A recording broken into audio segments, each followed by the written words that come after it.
invitados importantes como siempre, pero además que son valiosos por una coincidencia que tienen los tres. Los tres, Julio Zamora, intendente de Tigre, María Eugenia Talerico, Graciela Ocaña, los tres son candidatos en las próximas elecciones. Ninguno de los tres, que yo sepa, tiene algún tipo de mácula o de mancha o de sospecha vinculado a temas de falta de transparencia o de corrupción. Y ninguno de los tres apoya a Milei y tampoco a los Kirchner. Eso les da un valor a su palabra absolutamente distinto porque no tienen camiseta partidaria que defender, tienen su propio partido, su propia lista. En consecuencia, me parece que va a ser un aporte muy útil escucharlo a ellos como candidatos y además como dirigentes políticos que son. Pero no rehuyo el compromiso y le cuento cuál es mi opinión. Por supuesto, la carátula también anticipa las últimas imágenes del escándalo, ¿no? Las últimas noticias de este escándalo de las posibles coimas por ahora no confirma absolutamente nada, pero deja mucha tela para la investigación judicial para cortar, ¿no? Alimenta muchas sospechas. La apertura de los celulares, por ejemplo, el contenido puede ser decisivo. Los dos funcionarios y los tres empresarios tienen prohibido salir del país y en los allanamientos se ha secuestrado papelería, computadoras, para establecer la verdad. Allí lo estamos viendo estos muchachos. La pregunta es, ¿hubo sobreprecios?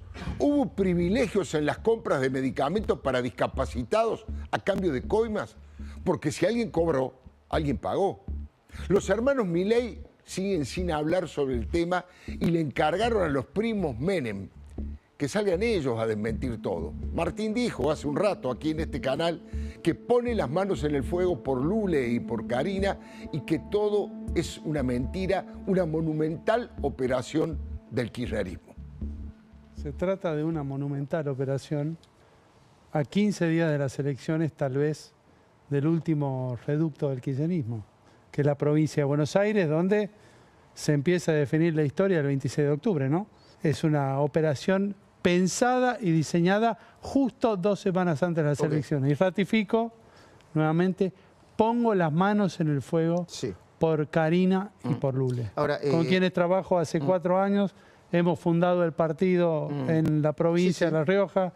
Sí, está claro. Eso ya, digo, que no quede en con duda respeto...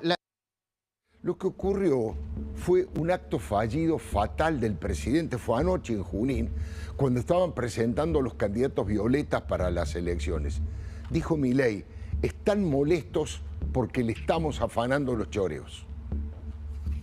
Asociados de la realidad y la voluntad popular que avanzan constantemente con propuestas cuyo único objetivo es aumentar el gasto público y devolvernos al sendero nefasto del déficit fiscal.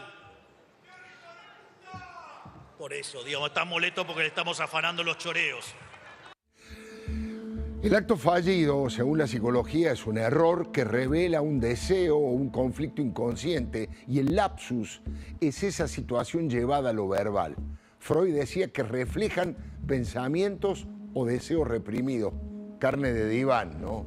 En la semana, la senadora mendocina Anabel Fernández Sagasti, ultra cristinista, tuvo el mismo tropiezo cuando llamó a su propia fuerza política Unión por la Plata. En el expediente del Poder Ejecutivo 146/24, el interbloque Unión por la Patria se va a abstener. Juan Carlos Maqueda, el prestigioso ex juez de la Corte Suprema de Justicia, no tuvo fallidos, fue directo al grano. Le dijo a nuestra compañera María Laura Santillán aquí en La Nación, a partir de los audios hay sensación de corrupción. Lo que ha trascendido de los audios de Españolo, estamos ante una actitud de la justicia muy sana, que se ha movido con mucha celeridad. Estamos ante temas que llevan una investigación profunda. No está determinado de dónde apareció el audio, no está determinado todavía qué tipo de delitos se pueden llegar a imputar. Estamos ante presunciones graves pero son presunciones. A partir de la aparición de estos audios, hay una sensación de corrupción, pero lleva su tiempo. Que detrás de la corrupción están los mejores abogados, los que saben chicanear una causa para llevarla hasta las últimas instancias. Eso va a empezar a... Eso pasa siempre. ¿Usted no cree que la justicia está llegando tarde? No, yo creo que en el caso Vialidad llegó bien. Qué valiosa que es la opinión de Maqueda, ¿eh? Mire, el juez Casanelo ordenó bloquear las cajas de seguridad de todos los involucrados en este pantano al que todavía no se le ve salida. Si la justicia confirma que Karina Milei es coimera y corrupta, el gobierno de su hermano Javier Milei ingresará en un terremoto institucional de graves consecuencias. Este es el corazón del escándalo que desató Diego Españolo. Primero hay que aclarar para abrir el paraguas que el audio es ilegal, está editado y que todavía Españolo no confirmó que esas son sus palabras. Eso está claro, pero hay varios elementos que le dan, insisto, verosimilitud. La verdad, como siempre, la tiene que establecer la justicia, como en toda sociedad democrática con división de poderes. Por ahora, nadie desmintió ni confirmó las terribles acusaciones que todos escuchamos. Españolo no fue citado a declarar todavía, pero el fiscal Franco Picardi avanzó a una velocidad que ayudará a aclarar todas las dudas más temprano que tarde. Pero mire, que el árbol no nos tape el bosque. Hay muchos indicios, sospechas, vericuetos, revelaciones. Todas tienen su peso político y posiblemente delictivo. Pero lo más importante para el país es establecer con claridad absoluta si la jefa del jefe del Estado es honesta o no. Esta es la gran duda. Por supuesto que Lule Menem también está bajo la lupa, pero a Lule Javier Milei lo puede entregar en un minuto y sin chistar, pero a Karina no. Sería como rendirse y confesar su fracaso. Sería su final por la relación tan particular que tienen los hermanos. El estrépito que generó en la sociedad y el pánico que produjo en el gobierno tiene que ver con que lo están acusando de robar la plata de los discapacitados a la figura más importante de esta administración. Ayer habló el presidente y dijo, no importa cuánto daño me quieran hacer, y calificó a la oposición de destituyente. En estos momentos donde justamente el kirchnerismo se dedica a sembrar el caos, a tratar de generar esta inestabilidad, y lo cual lo hacen de manera abierta, descarada. Yo les quiero decir que nada de eso a nosotros nos va a asustar, porque si terminamos con el déficit de 123 años en un solo mes, ¿qué nos puede hacer? Que jodan durante 2 meses y se vayan definitivamente. El oficialismo tiembla porque hay versiones que indican que el audio sería efectivamente de Españolo, que también existirían videos y más audios, además de capturas de WhatsApp, planillas, mail, pendrives cargados de pruebas documentales. Veremos. Por ahora son versiones que lograron congelar a un gobierno que claramente está en su peor momento político y a la defensiva. De hecho, yo le comentaba recién, prohibieron a los candidatos que dieran entrevistas a los medios. Es una insólita confesión de confusión. Ahora, si Españolo decide presentarse como arrepentido o como imputado colaborador y confirma el mecanismo de corrupción, el edificio libertario se derrumba. ¿Españolo se presentará como arrepentido? Por ahora es solo una especulación.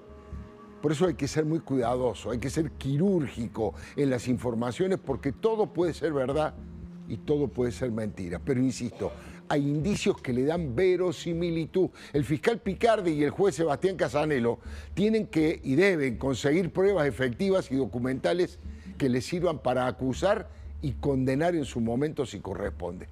Españolo no es un marginal del poder. Fue abogado de Milei en algunas causas y es uno de los funcionarios que más veces ingresó a la Casa Rosada en 48 oportunidades y a la Quinta de Olivos en 38 ocasiones, sobre todo los domingos, a escuchar óperas, en el círculo íntimo de Javier Milei. Si es verdad que dijo lo que nosotros escuchamos, la pregunta es ¿por qué lo hizo? ¿Españolo es una persona honrada que no quería que lo acusaran de una corrupción que ocurría a sus espaldas?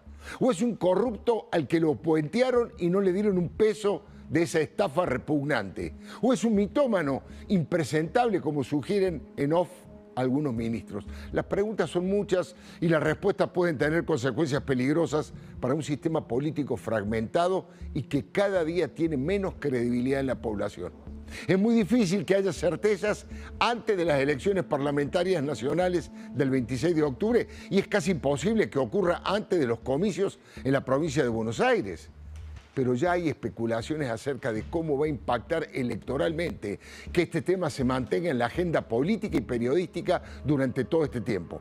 Hay dos grandes bibliotecas. Unos dicen que con la baja de la inflación y de la pobreza y con el dólar planchado, estos temas no influirán demasiado y la inmensa mayoría que votó a Milei volverá a hacerlo. Otros dicen lo contrario, que la desilusión y la bronca, sobre todo en los que votaron originalmente a Patricia Bullrich, le hará perder muchos votos violetas a La Libertad Avanza, o por lo menos habrá más gente que se sumará al gran ausentismo en las urnas que se viene registrando últimamente. Está claro que el kirchnerismo no se va a privar de utilizar al máximo el tema en campaña. Cristina ya lo usó en las redes, Axel Kicillof también, por supuesto. El denunciante es un abogado de Cristina de gran desprestigio, llamado Gregorio Dalbón. El fiscal Picardi fue integrante del Ministerio de Justicia acá con Julio Alac. Y el juez Sebastián Casanero, ¿se acuerda? Fue bautizado Tortuga por Jorge Lanata por la lentitud en avanzar en las causas de corrupción contra el cártel de los pingüinos millonarios de los Kirchner.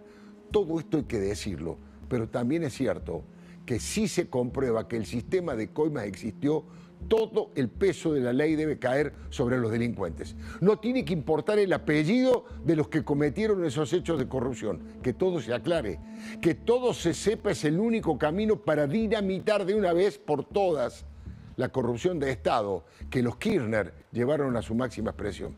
Varias condenas de la justicia, entre ellas a Cristina, lo demuestran.